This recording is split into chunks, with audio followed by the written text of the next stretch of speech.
We're all looking for a brighter future, but one company in Northwest North Carolina is directly propelling us toward it.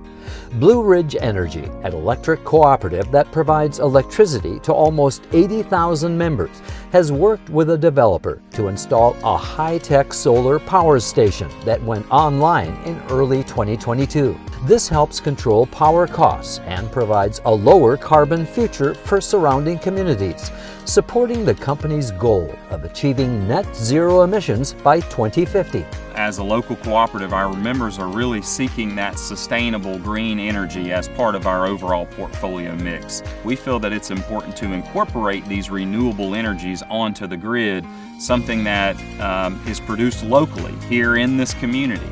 Something that is going to be sustainable for years to come without putting out the carbon emissions of another generating plant.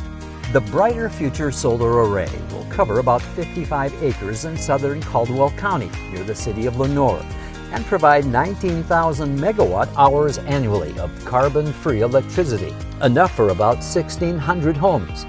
The project also helps the electric cooperative manage peak power demands to stabilize wholesale power costs. Our Brighter Future vision really brings affordability, reliability, and sustainability together, and we're trying to give that to all of our members through this project and other projects as part of our Brighter Future vision. The cooperative aspect of the program is important because Blue Ridge Energy is owned and overseen by local citizens. It's the kind of structure which connects a critical service, electric power, directly to its users, while bringing together our larger national community in seeking a brighter, carbon-free future.